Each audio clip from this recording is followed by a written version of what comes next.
Square Enix is still one of my favorite game companies and they hold a special place in my heart due to titles that I played around late 90s, and Valkyrie Profile was one of those golden JRPGs that felt really unique back then and even now. A JRPG about Scandinavian mythology, inevitable destruction of all time, Ragnarok is getting closer by each day, and we as a loyal Valkyrie, the servant of All-Father Odin, must travel to Midgard to gather souls and prepare for the apocalypse. Valkyrie Profile had the most unique world setting back then, and I was expecting to feel that adventure by Valkyrie Elysium also. I mean, that makes sense, right? So, right after I finished the Diofield Chronicle, I found myself once again playing a Square Enix game. Funny thing is, I totally lost the count of games that they released this year. Probably just to revive the Valkyrie IP, they decided that Soleil, developer studio behind Samurai Jack Battle Through Time, to handle it this time. Valkyrie Elysium appeared as a sequel to one of the hidden gems of PlayStation 1 era called Valkyrie Profile. 23 years later, Square Enix decided to revive this IP with an action-JRPG approach that is somewhat fun but quite shallow in terms of story, gameplay aspects and even level design. That's what I felt throughout my 15 hours of gameplay time. I even did all side quests, leveled up my weapons and everything, and when I think about the previous action RPG titles of Square Enix like Final Fantasy 15, Kingdom Hearts series and even Nier Automata, Valkyrie Elysium is not competitive against these at all. I enjoyed Samurai Jack Battle Through Time, but same formula didn't work out well this time. 戦策は後にしろ。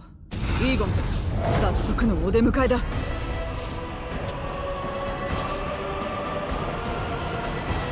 The world is about to end, Ragnarok is nigh. Odin and Fenrir fought at the end of the world and both are now wounded, weak and waiting for a chance to strike back. However, Odin creates a Valkyrie, a vessel of souls to prepare against the Ragnarok, that will gather strong souls, dead warriors who are not ready to rest eternally. First, collecting souls for Odin and then gathering some holy artifacts that can be used against the Fenrir is our main objective within Valkyrie Elysium. Don't expect to see any other Scandinavian entity or threat throughout our journey. From the first chapter to the 9th, our main character Valkyrie can travel to 5 different maps, gather souls from the world to its sprouts, fight against monsters called Naglfar that incarnate from tormented souls, and recruit 4 different warrior souls called Einherjar. This Einherjar is one of the core combat mechanic of Valkyrie Elysium that I will soon talk about, though what I want to focus mostly is how shallow all of these aspects really are. By Valkyrie Profile that is launched in 1999, we could fly in open world, choose where to land and discover that area. That discovery feeling and even the feeling of flying over the world is totally gone now. Level designs are totally linear, just like by Samurai Jack Battle Through Time. We choose which chapter to do or which side quest to complete in Valhalla, which serves as a role of being the emptiest hub. Valkyrie Elysium gets better by each chapter in every aspect, but it is still not enough in my opinion. We never get to feel or see the tension of Ragnarok other than either Odin or Fenrir mentioning it by cutscenes. There were nothing apocalyptical, only empty streets, abandoned ruins, dusty castles and so on. I would just call this lazy level design rather than Ragnarok, to be frank. At least the combat gets way better and flashy with each Einherjar and divine art we can unlock, so at least Valkyrie Elysium was fun, but again, it could have been much better. 私自身です。人の身には抱えきれぬ強い思い。しかしそれも主が昇華してくださいます。I know I didn't talk about story or the world setting much here, but that is all I can say without giving any spoilers. We as the Valkyrie landing God knows where, trying to purify the land and collect souls while fighting against these monsters. There are some gargoyles that look like Firebrand from Ghosts and Goblins, elementals that look like Morphling from Dota 2, and some undead knights and warriors, similar kind of stuff. The only monsters besides bosses that had a decent Final Fantasy-like designs were some Kraken octopus ladies. They looked at least unique and I wouldn't compare them with Splatoon 3 to be honest. At least bosses look quite decent, their mechanics and whole approach is close to hack and slash rather than action JRPG I would say, and that's what I want to talk about next. この知れ者がお前は己の使命を何だと思っている。このまま司法が戻らなければ世界は滅びてしまうのだぞ。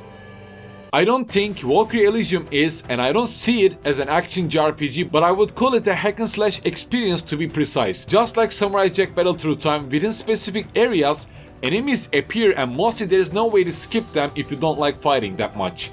Players are basically stuck in that tiny battle area until all enemies are cleared, and mainly Valkyrie Elysium's level progress continues like this. Valkyrie travels to reach her target, enemies appear, we lock onto enemies, each enemy has an elemental weakness that can either be hit with Divine Arts or Einherjar, we clear and we just move on. It might be just me, but when I think of the term Action-JRPG, I don't imagine this formula. On the other hand, progress of Valkyrie Elysium is not the sole problem here.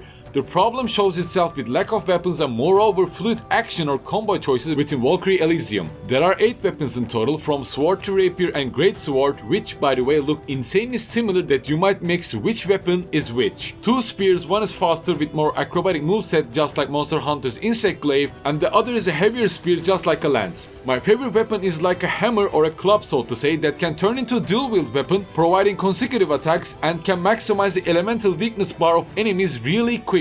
Remaining 2 might be from the early purchase or deluxe edition, I really don't know, giving 2 swords again, which I never ever use since they have no difference in terms of physical or magical damage, and that's another thing that I never really understood. I upgraded all of the weapons to their max level and all of their both physical and magical attacks were nearly the same. Their moveset might be of course different, but having same attack and magical attributes literally kills all the experimental approach, I believe, and leads players to stick with the weapon that they have the most fun with. Another lack of combat mechanic that really bugged me was there is no weapon change during a combo, so you cannot just change the weapons whenever you want to do cool looking stuff. Your 4 servants with different elements will do the cool stuff for you. Or at least you can cast some Divine Arts to mostly one-hit your enemies to clear your way quite quickly.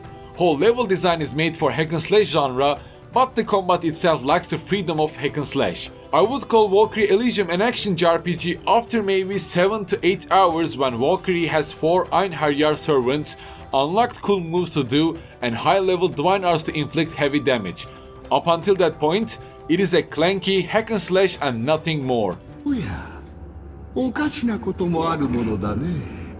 At the end of each chapter of each map, so to say, we unlock a new Einherjar, basically the warrior servants of Valkyrie. There are only 4 of them, starting from Thunder Knight, Ice Archer, Holy Lancer and Fire Mage to sum it up quite quickly. At least these characters feel alive, they have character development quests that can be done through the side quest, they evolve, unlock new moves and feel effective, and probably the best aspect of Valkyrie Elysium. You can even decide on how long you want to keep them summoned and adjust the cost of your soul gauge, which is that customization freedom that I've been looking for. On the other hand, you can also summon them automatically based on the move that you do, meaning that you can bind the Thunder Knight with parry, Fire Mage with guard break and Ice Archer with combo finish whatsoever. Although this mechanic is quite fun and brings out the action JRPG elements and fluidity, all of these mechanics begin to show themselves after 7 to 8 hours, as I mentioned. Up until that point, I felt playing clanky as hell Drakengard 1's spiritual successor, to be honest. I always compared Valkyrie Elysium with Nier Automata and thought that Square should have given Valkyrie Elysium project to Platinum Games instead of Babylon's Fall, and the whole things would change from tip to toe. I really enjoyed what Soleil did with Samurai Jack, but I can't say the same with Valkyrie Elysium. It's hard to grasp the spirit of Square Enix IP with Valkyrie Elysium, and it's even ironic that a game about soul collecting Valkyrie looks soulless. Valkyrie Elysium felt weaker than both the Diofield Chronicle and of course the Stranger of Paradise Final Fantasy Origin. If this was a new IP, then I might just accept some of the flaws, but I don't think it's a correct way to resurrect a hidden gem IP like this.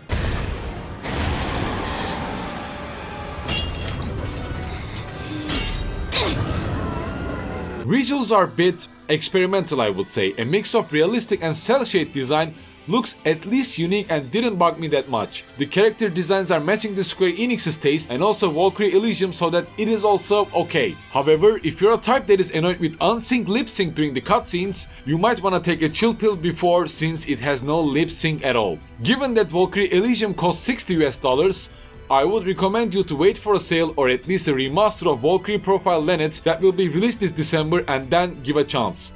I purchased the deluxe edition to also play Valkyrie Profile Lenneth from scratch, but since it's delayed, I think I'm gonna take a break from Square Enix titles until the launch of New Star Ocean. I don't see Valkyrie Elysium as a must-play title, I would call it just plain fun, but not memorable at all. And that's what I criticized throughout this entire video. I just wanted to experience a title that is spiritual successor, or at least carrying the same feeling that I had with the first Valkyrie game, but Elysium still couldn't able to afford that, and turned into a big potential waste for me.